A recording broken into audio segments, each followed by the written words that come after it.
하나님 아버지 감사합니다. 오늘 귀한 우리 성도님들 부활절 맞이하여 말씀의 자리, 예배의 자리로 나올 수 있도록 인도하여 주시고 하나님 이 시간 주의 음성 들을 수 있도록 허락하여 주시니 참으로 감사드립니다. 성령 하나님께서 우리 가운데 함께하여 주셔서 이 말씀 통하여 우리에게 주시는 주님의 뜻을 깊이 깨닫는 시간 되게 하시고 이 말씀 안에서 결단하고 이 말씀 안에서 주님 붙들고 나아가게 되는 귀한 역사를 이루어 주옵소서. 우리 주님 예수님의 이름으로 기도합니다. 아멘. 성도 여러분, 우리 서로를 바라보면서 다시 한번 축복합시다. 우리 예수님께서 부활하셨습니다. 네, 우리 예수님께서 우리를 위하여 부활하셨습니다. 이 부활의 놀라운 은혜가 우리 모든 성도님들 가운데 가득하기를 주님의 이름으로 축복합니다.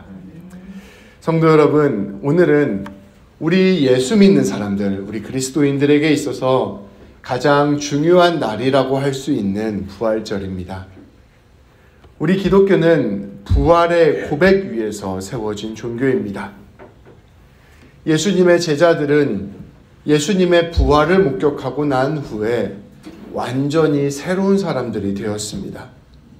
그때까지 가지고 있었던 모든 생각들, 모든 관점들, 모든 신앙들, 이 모든 것들이 완전히 깨어졌고 완전히 새로운 믿음 위에서 굳게 세워지게 된 것입니다. 그것은 우리 예수님께서 그저 위대한 인물 정도가 아니라 예수님께서 하나님이라는 믿음이 생긴 것입니다. 이스라엘 백성들은, 이스라엘 사람들은 하나님을 지극히 높은 곳에 계신 분이라 생각했기 때문에 하나님의 형상을 그리지 않는 것은 물론이요, 하나님의 이름조차 부르지 않았습니다. 그런데 그들이 예수님의 부활을 목격하고 난 후에 예수님을 하나님이라 고백하게 된 것입니다. 예수님께서 십자가에서 죽으신 것은 하나님의 저주를 받은 것이 아니라 우리의 죄를 용서하시기 위한 것이었다는 그 믿음이 생기게 되었습니다. 예수님께서 우리에게 주시는 그 은혜는 그저 이 생의 축복의 정도가 아니라 영원한 생명과 구원이라는 믿음이 생기게 되었습니다. 제자들은 부활하신 예수님을 만나고 난 후에 예수님께서 우리의 모든 죽음과 절망을 이기셨음을 깨닫게 되었습니다. 예수님 안에 근본적인 승리가 있고 예수님 안에 근본적인 새로움이 있고 예수님 안에 근본적인 생명이 있음을 부활을 경험하고 난 후에 깨닫게 된 것입니다. 그래서 부활하신 예수님을 믿고 받아들이는 것은 이전에 나는 사라지고 절망과 두려움과 불안 가운데 살아가던 나는 사라지고 죄악 가운데 살아가던 나는 사라지고 새로운 나로 태어나는 것을 의미합니다. 우리 예수님께서는 그것을 다시 태어나는 것, 거듭난다라고 말씀해 주셨습니다. 성도 여러분, 그러한 점에서 볼 때 우리 기독교 신앙의 핵심은 예수님의 부활을 믿는 것에 달려 있습니다. 더 나아가 그 예수님의 부활이 내 마음과 내 생각과 내 삶을 근본적으로 바꾸는 데에 달려 있습니다. 부활이 그저 성경 속의 이야기나 교리에서 머무는 것이 아니라 지금 우리의 삶에서 날마다 일어나는 일이 되는 것, 이것이 바로 우리가 가진 신앙의 핵심입니다. 죽은 자를 살리신 하나님께서 죽었다가 다시 살아나신 예수님을 통하여 성령님의 감동과 역사 안에서 우리의 삶 가운데 일하시는 것을 경험하는 것이 바로 우리 기독교 신앙의 핵심입니다. 그래서 예수님을 믿는 사람은 계속해서 죽었다가 살아나는 일들이 우리의 인생 가운데 펼쳐져 나가게 되는 것입니다.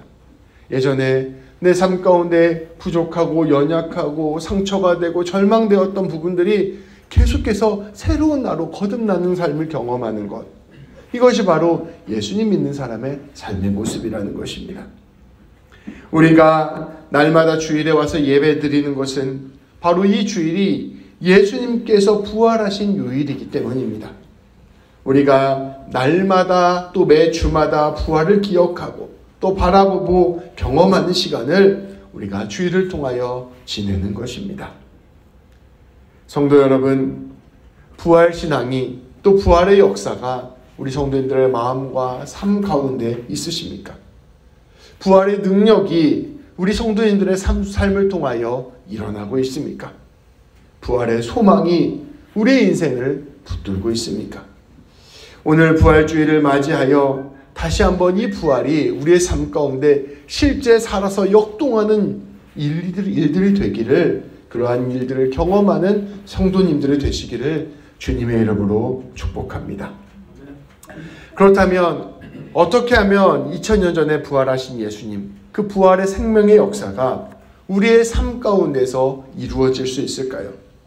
어떻게 우리 주님의 그 부활이 그저 이야기나 교리로서 있는 이야기가 아니라 오늘 내 인생 가운데, 내 마음 가운데, 내 관계 가운데 일어나는 일이 될 수 있을까요? 오늘은 딱 한 가지만을 강조하고자 합니다. 우리가 부활의 삶을 살아가기 위해서 꼭 필요한 한 가지, 그것은 바로 성령 충만입니다. 성령 충만할 때 우리 부활이 우리의 삶에서 실제로 역동적으로 힘을 발휘하게 되는 것입니다. 우리 예수님께서는 사역을 시작할 때 성령님과 함께 사역을 시작하셨습니다. 그리고 그 모든 사역을 성령님의 힘으로, 성령님의 능력으로 이루어 나가셨습니다. 그리고 예수님의 십자가와 부활의 순간에도 성령님과 함께 하셨습니다. 그리고 부활하신 후에 제자들에게 말씀하시기를 너희가 예루살렘에 모여 기도하며 성령 충만을 받으라 명령하였습니다. 오직 성령이 너희에게 임하시면 너희가 권능을 받고 온 유대와 사마리아와 땅끝까지 이르러 내 증인이 될 것이라 말씀하여 주셨습니다. 우리 예수님의 모든 사역과 십자가와 부활 가운데 함께 하셨던 그 성령님께서 이제 예수님을 믿는 성도들에게 임하게 되어서 그 예수님과 성도님들 사이의 관계를 이어줌으로 말미암아 이 성도님들이 예수님의 부활의 삶을 살 수 있도록 만들어주신다는 것입니다. 성령님이 권능으로 부활의 능력을 우리의 인생 가운데 이루어가 주신다는 것입니다. 예수님께서 승천하신 뒤에 제자들은 예루살렘의 다락방에 모여서 기도하였습니다. 이 기도 제목은 다른 것이 아니라 성령님의 임재와 성령 충만을 구하는 기도였습니다. 성령님, 우리에게 와주옵소서, 우리와 함께하여 주옵소서 간절히 기도하였습니다. 대략 한 일주일 정도를 기도했을 거예요. 일주일 정도 기도한 이후에 이 놀라운 역사가 일어나기 시작합니다. 성령님께서 제자들에게 임한 것입니다. 제자들에게 성령님이 임하자 놀라운 일들이 일어나기 시작합니다. 제자들은 방언을 말하기 시작하였고 예수님의 부활을 전파하기 시작하였습니다. 예수님은 이제까지는 예수님의 부활을 제자들은 이제까지는 예수님의 부활을 그저 목격한 사람들이었다면 이제는 예수님의 부활을 증언하는 사람이 되었고 이 부활의 능력을 드러내는 사람들이 된 것입니다. 예수님의 부활을 경험하고 충격에 빠졌겠죠. 어떻게 사람이 다시 살아날 수 있을까? 근데 성령님을 경험하고 나서 임재하고 나서는 그 부활의 능력이 제자들 안에 임하게 되기 시작한 것입니다. 예수님의 그 부활의 능력으로 이제 제자들이 사람들을 고치기 시작하였습니다. 이 부활의 능력으로 제자들이 귀신을 내어 쫓기 시작하였습니다. 부활의 능력으로 예수님을 전하기 시작하였고 심지어 부활의 능력으로 죽은 사람들을 살리기까지 하였습니다. 부활의 능력으로 모든 고난과 어려움을 이겨내기 시작하였고 부활의 능력으로 모든 두려움들을 이겨내기 시작했습니다. 부활의 능력으로 순교하기까지 주님의 일들을 감당하였습니다. 성령님이 함께 하시자 부활이 한때 그저 목격했던 사건이 아니라 내 삶 안으로, 내 몸 안으로 들어오게 된 것입니다. 성령님이 함께 하시자 예수님과 연합하게 되어 예수님과 함께 죽고 예수님과 함께 사는 삶을 살게 된 것입니다. 우리 기독교는 이것을 분명하게 이야기합니다. 성령님 안에서 우리 예수님과 실제로 하나가 되었습니다. 내 안에 예수님이 계시고 우리 안에 예수님이 계시는 것입니다. 성령 충만함 안에서 그래서 예수님의 사역이 나의 사역이 되고 예수님의 부활이 우리의 부활이 되었습니다. 성령님 안에서 이 놀라운 역사가 실제로 일어나게 됨을 말씀은 계속해서 우리에게 보여주고 있는 것입니다. 그래서 바울은 고린도전서 2장 3절부터 5절까지 말씀을 해서 이렇게 선포합니다. 제가 봉독하겠습니다. 바울이 고린도 교회에게 이야기하는 거예요. 내가 너희 가운데 거할 때 약하고 두려워하고 힘이 떨었노라. 내 말과 내 전도함이 설득력 있는 지혜의 말로 하지 아니하고 다만 성령의 나타나심과 능력으로 하여 너희 믿음이 사람의 지혜에 있지 아니하고 다만 하나님의 능력에 있게 하려 하였노라. 아멘. 바울은 자신의 연약함을 알고 있었습니다. 바울도 똑똑한 사람이잖아요. 바울도 많이 배운 사람입니다. 근데 이 고린도 교회 사람들은 더 똑똑하고 더 많이 배우고 더 높은 지위에 있는 사람이었어요. 근데 이렇게 자기보다 똑똑하고 잘나고 높은 지위에 있는 사람들, 교만해서 다른 사람 얘기 전혀 듣지 않을 것 같은 사람들한테 가서 복음 전파의 일을 바울이 감당했던 것입니다. 그때 바울의 심정이 어땠을까요? 바울이 이렇게 얘기합니다. 내가 너희들 가운데 있을 때 내가 너무나 너희들에 비해서 부족해 보여서 사실은 엄청 걱정하고 엄청 두려워하고 엄청 떨었다. 그런데 내가 여러분들에게 복음을 전할 때 그 복음 전도하는 그 일이 내가 가진 말빨이나 내가 가진 지식이나 내가 가진 어떤 기술이나 방법에 있는 것이 아니라 성령님의 나타나심과 능력이 있음을 믿었기에 내가 사람의 지혜로 하지 않고 성령님의 능력으로 이 일들을 감당하였다라고 이야기하는 것입니다. 성령님 안에서 바울 안에 부활의 주님이 함께 하신 것입니다. 성령님을 통하여 이 부활의 주님이 바울에게 능력을 주시고 권능을 주시고 하나님의 말씀을 전할 수 있는 힘을 주신 것입니다. 그래서 바울이 이 고린도 교회 성도들에게 하나님을 전할 수 있게 된 것이죠. 성령 충만함이 온전히 우리 안에 가득하게 되었을 때 죽었다가 다시 살아나시는 그 예수님의 능력이 우리 안에 임하게 되어서 우리가 주님의 일을 넉넉히 감당할 수 있게 됨을 바울이 고백을 통하여 우리에게 보여주고 있는 것입니다. 바울은 빌립보서 4장 11절에서 13절에서도 이렇게 선포합니다. 이거 한 절씩 교독할까요? 한 절씩 읽겠습니다. 내가 궁핍함으로 말하는 것이 아니라 어떠한 형편에든지 나는 자족하기를 배웠노니 나는 비천에 처할 줄 알고 궁궐에 처할 줄 알아. 모든 일 곧 배부름과 배고픔과 풍부와 궁핍에도 처할 줄 아는 일체의 비결을 배우노라. 같이 읽을게요. 내게 능력 주시는 자 안에서 내가 모든 것을 할 수 있느니라. 아멘. 성령님이 우리와 함께 하시면 부활의 능력이 우리 부활의 주님이 우리와 함께 하시고 그 부활의 능력이 우리 가운데 임하게 되었다고 말씀하여 주셨습니다. 바울은 사역을 하면서 숱한 어려움과 힘든 순간을 견뎌야만 했습니다. 그런데 이 바울에게는 성령 충만함이 있었고 부활의 주님이 함께 하셨습니다. 그랬더니 놀라운 일이 일어납니다. 어렵고 힘든 그 순간 가운데 모든 상황과 형편을 견뎌낼 힘이 예수님으로부터 나오게 된 것입니다. 모든 고난을 뚫고 나가셔서 마침내 승리하신 그 예수님, 부활의 예수님이 함께 하시기에 어떠한 고난과 어려움이 오더라도 그것 때문에 무너지지 않고 그것을 뚫고 나가는 힘이 생기게 된 것입니다. 바울은 고백합니다. 나는 가난했으나 풍요로웠으나 배불렀으나 배고팠으나 부유했으나 궁핍했으나 이 어떠한 상황 가운데서도 모든 것들 가운데 견뎌내고 살아낼 수 있는 비결을 얻었습니다. 바울은 고백합니다. 내가 성령 충만했기 때문에 성령님 안에서 부활의 주님을 계속 붙들고 나아가 이 모든 것들을 감당할 수 있게 되었습니다. 성령님의 능력 안에서 부활의 주님이 우리 안에 있게 되면 우리는 모든 고난과 어려움을 이겨내고 주님의 뜻을 끝까지 이루어낼 수 있는 힘이 생기게 되는 것입니다.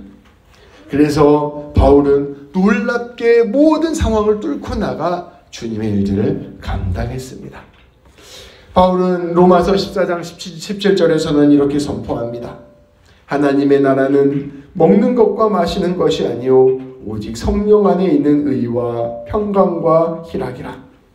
성령님이 우리 안에 충만하게 되면 부활의 능력이 우리 안에 역사하게 됩니다. 두려움과 불안이 가득한 상황 속에서도 성령님으로 말미암아 부활의 주님이 주시는 평화를 누리게 됩니다. 죽음과 죄가 가득한 세상 속에서도 정의와 생명을 드러내는 삶을 살게 됩니다. 고난과 어려움 속에서도 기쁨을 전하는 삶을 살게 됩니다. 고백하게 되는 것입니다. 부활 성령님이 우리 가운데 거하시게 되면 부활의 예수님이 우리를 붙들게 됩니다. 그렇게 되면 어떤 것도 그 사람을 죽이지 못하게 되는 것입니다. 오히려 날마다 죽음 가운데서 다시 살아나는 역사가 성령님 안에서 부활의 예수님을 붙들고 나아감으로 말미암아 경험하게 되는 것입니다. 우리 안에 성령 충만하게 되면 우리 안에 부활이 살아있는 역사가 됩니다. 그래서 우리가 날마다 죽는 것 같은데 날마다 살아나는 역사가 우리 가운데 일어나게 된다는 것입니다. 자기 자신만 사는 것이 아니라 곁에 있는 사람을 살리게 됩니다. 가정을 살리게 됩니다. 내가 속한 기업을 살리게 됩니다. 나아가 세상까지 부활의 능력으로 살리는 사람이 되는 것입니다. 바로 성령님 안에서 부활이 날마다 우리 안에서 역사하게 되는 것입니다. 이것을 우리가 지금까지 이어진 선포된 말씀과 함께 엮어서 이해해보면 굉장히 놀라운 말씀입니다. 예수님께서 제자들을 부르실 때 이 제자들에게 너희로 하여금 사람 살리는 사람이 되게 하겠다 말씀하시며 그를 부르셨습니다. 이 사람을 통하여 하나님의 생명을 드러내는 사람으로 제자들을 부르신 것입니다. 근데 제자들이 어떻게 사람 살리는 사람이 될 수 있었던가? 어떻게 이 세상 가운데 하나님의 사랑을 전하는 사람이 될 수 있었던가? 그것의 비밀은 바로 예수님의 부활에 있었던 것입니다. 예수님께서 죽으셨다가 살아나셔서 그 부활의 능력을 온 세상 가운데 드러내신 것입니다. 그리고 그 부활의 능력이 다름 아니라 성령 충만함을 통하여 제자들의 마음 가운데, 삶 가운데, 몸 가운데 들어가게 되고, 그래서 제자들이 마침내 우리 예수님께서 처음 계획하셨던 대로 사람 살리는 사람들이 된 것입니다.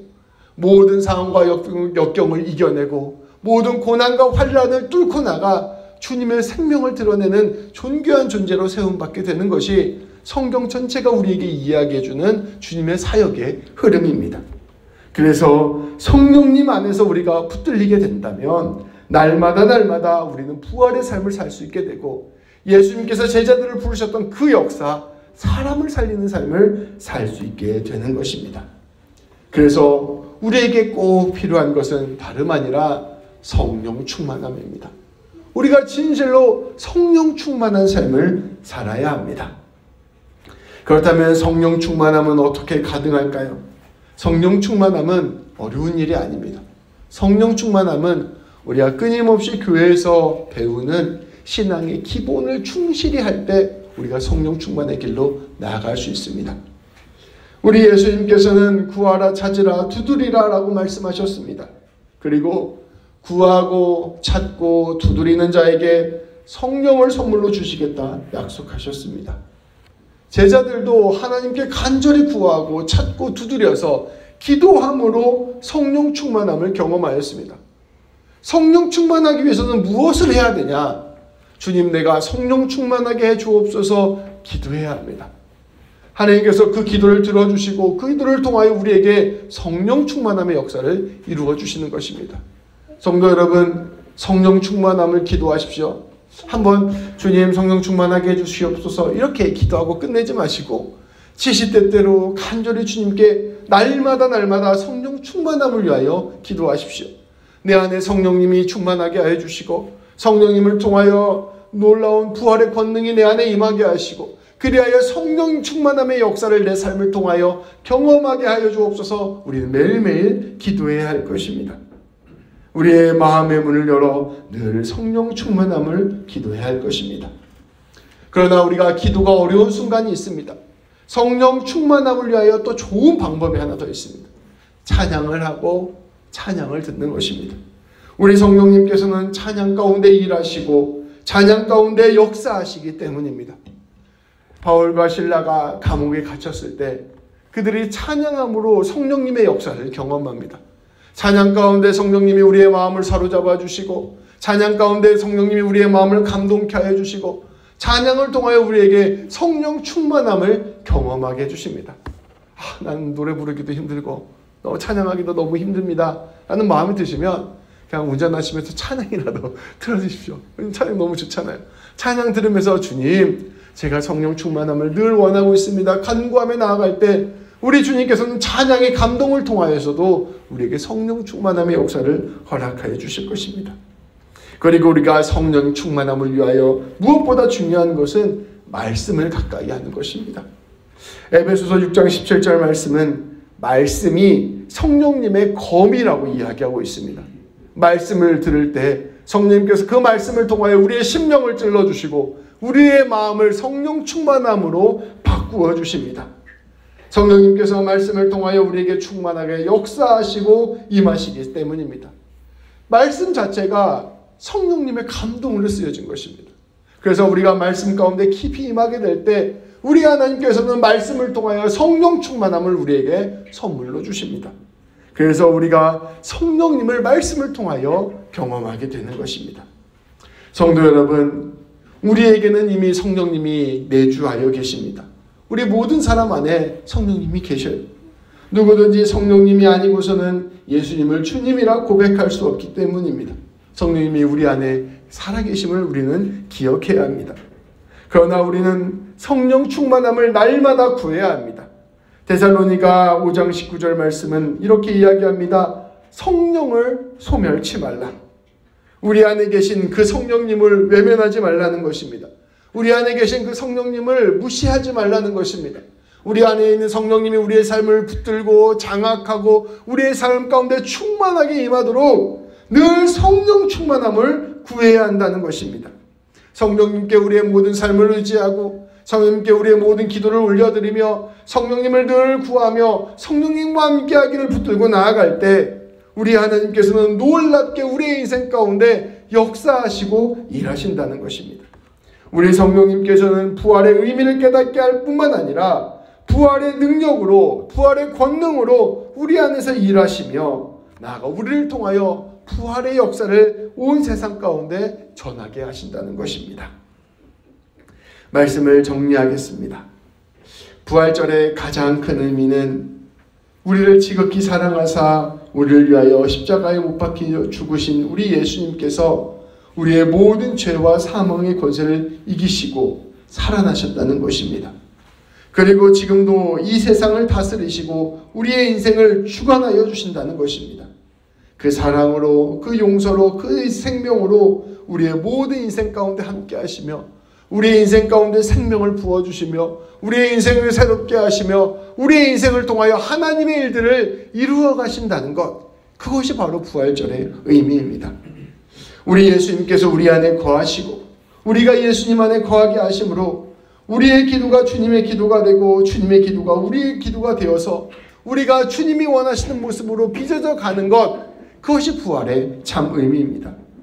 예수님께서 부활하셔서 그 부활의 능력으로 우리 인생 가운데 선한 일을 이루어 가시고 우리의 모든 삶 가운데 아름다운 주의 뜻을 이루어 가시는 것, 이것이 바로 부활의 의미입니다. 그것은 우리의 인생이 정처 없이 사는 인생, 그저 살아내기 위한 삶이 아니라 생명을 향하여 나아가는 인생, 복으로 나아가는 인생이 되었다는 것을 뜻하는 것이기도 합니다. 모든 두려움과 불안과 근심을 이겨내고 우리의 삶 가운데 하나님의 뜻을 세워가는 삶을 살게 되었다는 것을 뜻하기도 합니다. 우리 예수님의 그 십자가에서 이루신 부활의 능력이 바로 우리의 삶을 휘감고 우리의 내면을 바꾸고 우리의 모든 인생을 새롭게 하는 것, 이것이 바로 부활이 우리에게 가르쳐주는 것입니다. 우리가 이것이 바로 놀라운 주님의 부활의 능력인 것이죠. 오늘 말씀은 이렇게 이야기합니다. 예수께서 이르시되 나는 부활이요 생명이니 나를 믿는 자는 죽어도 살겠고 무릇 살아서 나를 믿는 자는 영원히 죽지 아니하리라. 이것을 네가 믿느냐라고 말씀하십니다. 이것은 무엇이냐면 예수님의 부활의 능력이 예수님을 믿는 사람 안에 들어가게 된다는 것입니다. 함께 하신다는 것입니다. 그래서 이 사람은 절대로 죽지 않는다는 거예요. 죽어도 다시 살아나고 살아서 믿는 자는 영원히 죽지 아니하는 하나님의 생명에 붙들리는 삶을 살게 된다는 것을 믿는 것입니다. 부활이 네 인생 가운데, 네 삶 가운데, 네 몸 가운데 실제가 되었다라고 선포하시는 우리 예수님의 말씀입니다. 이 모든 일은 성령 충만함 안에서 이루어지는 일입니다. 이 모든 일은 성령 충만함 안에서 이루어지는 일이에요. 우리가 예수님을 믿어도 성령님을 외면하고 성령 충만하지 않으면 그 놀라운 주님의 권능이 우리의 인생 가운데 일어나긴 하는데 은밀하게 일어나고 잘 드러나지 않게 되고 우리가 그 일들이 일어남에도 불구하고 깨닫지 못하고 괴로워하고 두려워하고 불안해하는 인생을 살아가게 됩니다. 성령 충만함 가운데 살아가면 우리는 놀랍게 주님의 일들을 감당하면서 살아갈 수 있는 것입니다. 성도 여러분, 우리 인생에 수많은 문제들이 있을 것입니다. 그러나 그 모든 문제의 답은 부활하신 예수님께 있습니다. 죽음을 뚫고 생명을 드러내신 예수님께 우리의 모든 인생에 답이 있습니다. 그리고 이 부활하신 예수님은 성령님을 통하여 일하십니다. 성령 충만함을 간구하십시오. 성령님이 부활의 능력으로 성령님께서 부활의 주님의 권능을 우리에게 주실 것입니다. 성령님이 우리의 삶 가운데 부활로 함께하여 주셔서 우리의 모든 삶을 이기게 하시고 영원한 생명과 복으로 우리를 인도하시며 우리를 통하여 주님의 역사를 이루어 가실 것입니다. 오늘 말씀을 통하여 주님, 제가 성령 충만하기를 소망합니다. 성령 충만함을 위하여 애쓰겠습니다. 성령 충만함을 결단하며 나아가겠습니다. 이렇게 마음의 고백을 하시고 또 앞으로의 인생을 통하여 성령님을 통하여 부활의 놀라운 권능의 역사를 충만하게 누리시게 되는 우리 모든 성도님들 되시기를 우리 주님의 이름으로 축복합니다. 기도하시겠습니다. 하나님, 2000년 전 예수님께서 부활하신 그 놀라운 역사가 그저 역사 속의 이야기, 교리 속의 이야기 속의 이야기가 아니라 오늘 우리의 인생 가운데 우리의 인생을 완전히 뒤바꿔 놓을, 우리의 인생을 완전히 새롭게 할 놀라운 이야기라는 사실을, 놀라운 진리라는 사실을 다시금 깨닫게 해 주시니 참으로 감사드립니다. 하나님, 우리가 예수님을 믿으면서도 온전히 예수님께 붙들리지 못하고, 예수님을 믿으면서도 주님의 권능으로 살아가지 못하고, 예수님을 믿으면서도 두려움과 불안 가운데 살아가며 계속해서 인간적인 방법을 찾을 때가 너무나 많음을 고백합니다. 주님, 우리에게 성령 충만함의 은혜를 허락하여 주옵소서. 성령님의 감동으로 우리의 마음을 붙잡아 주시고, 성령님의 뜨거움으로 우리의 마음을 태워주시고, 성령님의 역사로 우리의 모든 성도님들의 심령 가운데 기름 부어 주셔서 하나님, 우리 위한 모든 성도님들과 제가 진실로 예수님의 부활의 권능으로 살아가는 귀한 삶을 살아갈 수 있도록 인도하여 주옵소서. 오직 성령 충만함으로 말미암아 바울처럼 부한데 처하나 비난데 처하나 고통 가운데 있으나 어려움 가운데 있으나 두려워하거나 근심하지 않고 용기를 내어 뚫고 나아갈 수 있는 힘을 주시고, 성령님의 능력을 통하여 사랑하되 우리의 모든 것들을 내어주며 사랑하는 그 사랑으로 사랑할 수 있는 사랑의 힘을 가질 수 있도록 인도하여 주옵소서. 어디를 가든지 예수님 드러내게 하시고, 어디를 가든지 사람을 살리게 하시고, 어디를 가든지 주님의 나라를 드러내는 우리 모두가 될 수 있도록 늘 성령 충만함으로 역사하여 주옵소서. 우리 주님 예수님의 이름으로 기도합니다. 아멘.